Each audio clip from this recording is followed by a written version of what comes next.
Alright, this is topic 27, derivatives of trig functions. So these right here are the trig of derivatives, so you're going to need to find out, or you're going to need to memorize.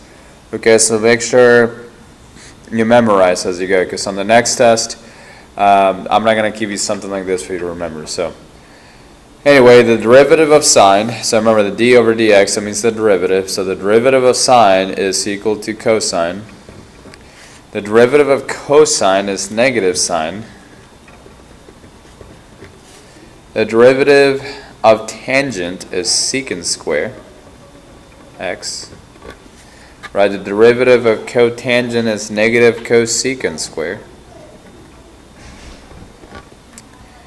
The derivative of secant is secant x tangent x. And the derivative of cosecant of x is equal to negative cosecant x cotangent x. Alright, so again, make sure you remember this. Now, on example 1, what we're going to do is we're going to use what we know now.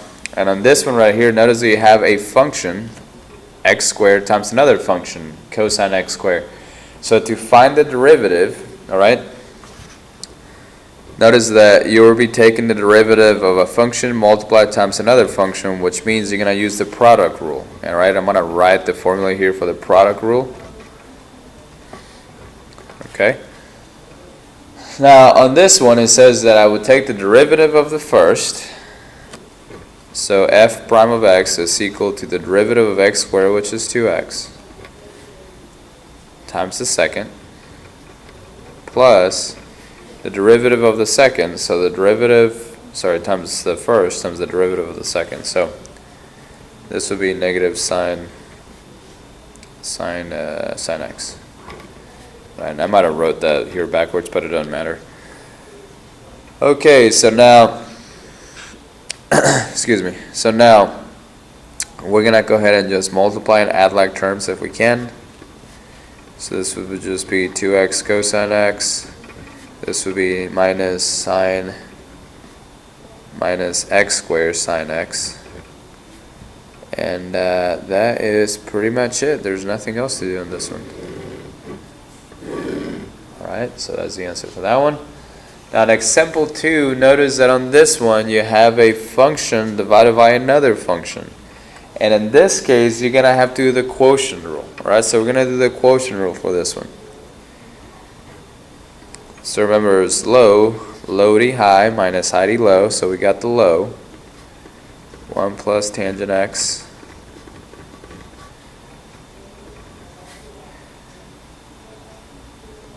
And d high, the derivative of the high, which is the derivative of secant, is secant tangent,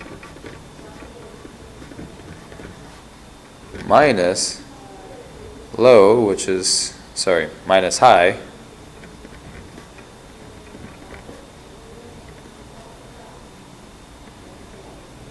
times the derivative of 1 plus tangent x. Now the derivative of 1 is 0, the derivative of tangent x is secant square. Secant square x, that is. All over 1 plus tangent x square. Alright? So after that, again, we're going to multiply and add like terms if we can. So the derivative, let's see, if I multiply secant x tangent x times 1, well, let's just secant x tangent x. Plus, if I multiply secant tangent times tangent, that's going to give me secant x tangent square x. Okay? And then finally, minus secant x times secant square would be secant cubed x all over 1 plus tangent x square. Alright, so that would be the answer for this one. Kind of ugly. Alright. So now on the back, I'm going to show you a couple of things. Because I know that you were sitting there thinking, but Mr. Ochoa, how do I know that the derivative of sine is cosine? How do I know? Alright, so on the back, you don't have to copy this down. As a matter of fact, you can even fast forward through this last part if you're willing, if you want to. Alright, but if I have if f of x is sine, and I want to find the derivative, well, I'm going to go back to the formal definition of a derivative so you can tell how to do this, right? So, of course, as you well remember, the limit as delta x goes to 0 for the derivative of f of x plus delta x minus f of x over delta x. Okay? So now that I have that right here, oops, I just realized I was off camera. Now that I have that, I'm just going to try to fill that in. So I have the derivative is equal to, let's see, the limit as delta x goes to 0 of sine x plus delta x minus sine x over delta x. Alright. Now in this next part, where I'm going to use one of those trig identities for this one right here. So every time you have a sine x plus some other number, some other function, what I can do, I can rewrite this as sine x cosine delta x plus cosine x, sine x, sine delta x, I'm sorry. So remember this right here, what just happened here, that was a trig identity that I got from this, okay? And then we have all of that minus sine x over delta x. Okay. So this right here is equal to the limit as delta x goes to 0. Now in this right here, we're going to separate this into two different ones, okay? Let's see here. I'm going to choose to write this like this. So I have sine x cosine delta x. I'm going to write this minus sine x right here, and you'll see why here in a minute, over delta x plus whatever I have left, which was this, cosine x sine delta x over delta x. Right, so we have the limit as delta x goes to 0 of sine x. I'm going to factor out a sine here, so I would have sine x cosine delta x minus 1 over delta x. Alright, and this right here, the sine as delta x goes to 0, that's one of those trig derivatives, trig limits that I told you to memorize. This is 0.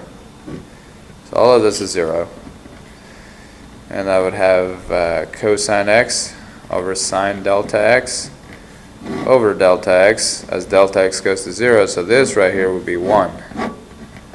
Alright, so therefore the answer of f prime of x is equal to cosine x. See, wasn't that easy? Wouldn't that make a good test question? Simple. Alright.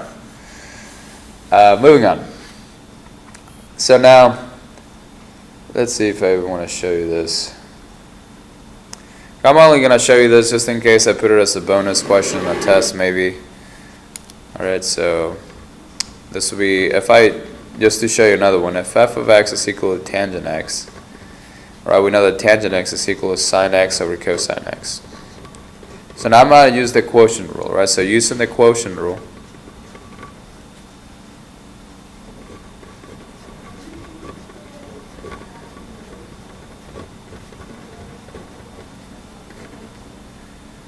I'll write this as h, I don't want to do that, alright.